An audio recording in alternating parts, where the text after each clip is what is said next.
In this video, we're going to talk about how to get unstuck during a life transition and reinvent yourself. Welcome to this channel. My name is Tracy. I'm a somatic coach and IFS practitioner, helping globally minded people navigate the emotional side of relocation and major life transitions. If you are someone who has built lives across cultures, cities, countries, you know what it feels like to start over. You move somewhere new, build new friendships, create new communities, change jobs, even become a different version of yourself in different environments. But you may still come to a point where you find yourself standing at a crossroads and feeling stuck. You're navigating this in-between space between who you were and who you're becoming. You realize the old identity no longer fits, but you're not sure who you're becoming. And this time, you're not just navigating a life transition, you're also navigating an identity shift. And oftentimes, people think identity shifts means moving from the old self to new self. But the reality is rarely that simple. The actual process looks like this. It starts with your old self, and then it moves to uncertainty, and then experimentation, and then integration, and eventually new self. I'm gonna use an example to explain how this works. Think about when you first moved abroad. Before you moved, you were operating from your old self. There were so many anchors that define who you were: your family, friends, language, routine, culture, job title. And then when you arrive somewhere new, all of a sudden those external anchors disappear. You are still the same person, but the old environment that used to reinforce your identity is gone. And this is when you enter that strange phase of uncertainty. You may feel the loneliness because you don't know anyone in this new place. You may grieve for what you left behind. You may feel regret, wondering if this is the right decision.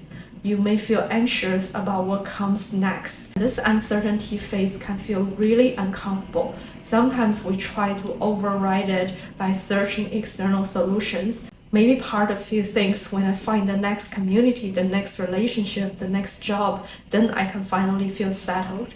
And those external things do matter. But sometimes what you're searching in the external world is also what you need to build within yourself. What really helps you move through this identity phase is learning how to process what you've been carrying from your previous chapter: the grief, the loneliness, the disappointment, the regret, the feeling of overwhelmed.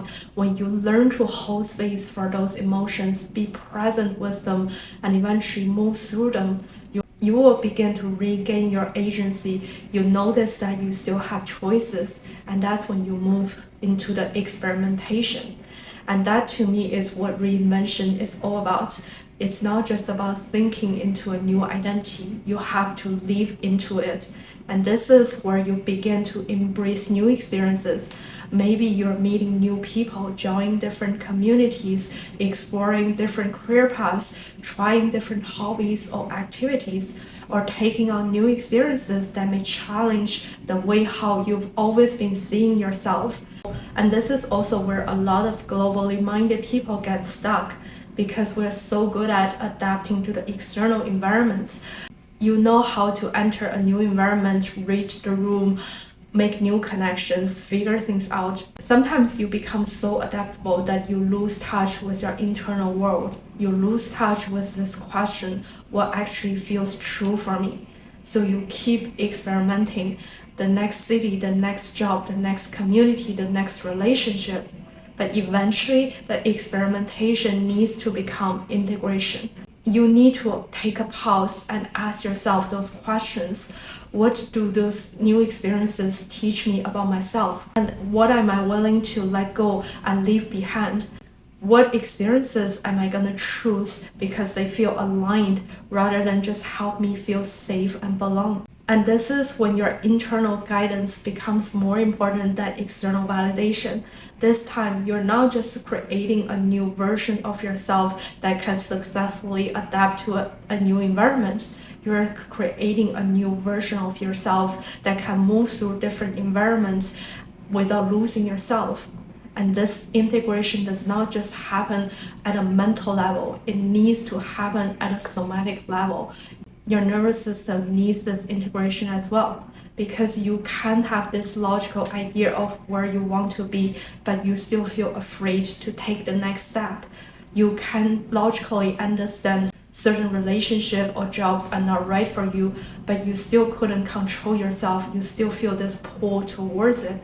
And sometimes you can understand that you're safe in your new life, but your body is still holding on to the uncertainty of what you've lost. Your nervous system needs a transition. It needs regulation. It needs to know that uncertainty doesn't mean danger. Unfamiliarity doesn't mean you've made the wrong choice. You need to create this internal safety so that you can trust yourself when you don't have all the answers. And when you eventually integrated all of those experiences in your nervous system, you will eventually feel more grounded, more discerning, more connected to your internal voice. And this is when you begin to embrace this new self. It's not just an identity, it's about returning to that part of you that always knows your truth, always knows your power. And this journey is not really about becoming someone new. It's about peeling away those old identities, expectations, adaptations you've accumulated along the way, and eventually return to that part of you that always knows your truth, always knows your power. And that to me is what true reinvention is all about. If you're currently in a season of transition and you're feeling stuck, maybe you also feel empty, you feel lost, I want you to know that the space isn't empty. It's actually called sacred pause. It's the necessary silence that you needed in order for your soul to speak its truth. You don't have to rush from your old self to new self. You're simply in the middle of this process. There is wisdom in the uncertainty. There is discovery in the experimentation, and there is transformation in the integration. And this is also the inner work I help my clients to do today. If you're currently standing at a crossroads, wondering what your next chapter could look like and who you're becoming, I invite you to book a one-on-one free call with me. Together we can explore what's keeping you stuck and how you can move forward with more clarity, more confidence, and more self-trust.